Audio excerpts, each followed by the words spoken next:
আসসালামু আলাইকুম। আজকে আপনাদের সঙ্গে শেয়ার করব আমার পছন্দের একটি খাবার কলার মোচা ভাজি। এখন সুন্দর করে মোচাগুলো কেটে নিচ্ছি। কাটার পরে সুন্দর করে মোচাগুলো ধুয়ে নেব। ধোয়ার পরে চুলায় একটা কড়াই দিলাম। কড়াইতে কিছুটা পরিমাণ পানি দিছি। পানি দিয়ে মোচা দিয়ে হালকা একটু পরিমাণে হলুদ দিছি। দিয়ে সুন্দর করে সেদ্ধ করে নেব, যেহেতু মোচায় কালো কষ থাকে এই জন্য।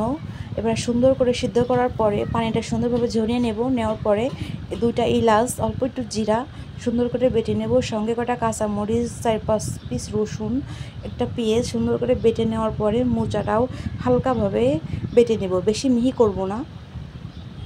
বাটার পরে এখন চুলার কাছে চলে আসলাম। এখন একটা কড়াই দিলাম। কড়াইটা গরম হওয়ার পরে কিছুটা পরিমাণ তেল দিছি।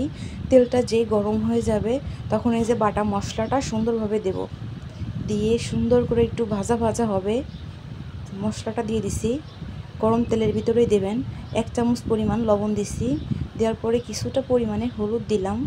দিয়ে এখন যে মশলাটা সুন্দরভাবে ভাজা ভাজা হয়ে গেছে, দেখতে পাচ্ছেন অবশ্যই ব্রাউন কালার হয়ে গেছে। এখন সে মোচাটা দিয়ে দিলাম। যেহেতু আগে মোচায় হলুদ দেওয়া ছিল, হলুদের পরিমাণটা একটু কম দিছি। এখন সুন্দর করে এটা ভাজা ভাজা করলে এত টেস্টি হবে, এত মজার রেসিপি, আপনি অনায়াসে 1 প্লেট ভাত খেয়ে ফেলতে পারবেন তৃপ্তি সহকারে।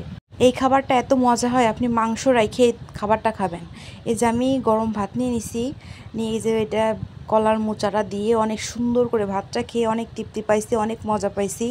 আপনারাও রেসিপিটা বানাই খাবেন, বাসায় ট্রাই করবেন, অবশ্যই আমাকে বলবেন যে আপু এমন হয়েছে। আপনারা সবাই পাশে থাকবেন, লাইক দেবেন, একটা শেয়ার করবেন, কমেন্ট করবেন। ধন্যবাদ। সবাই ভালো থাকবেন, সুস্থ থাকবেন।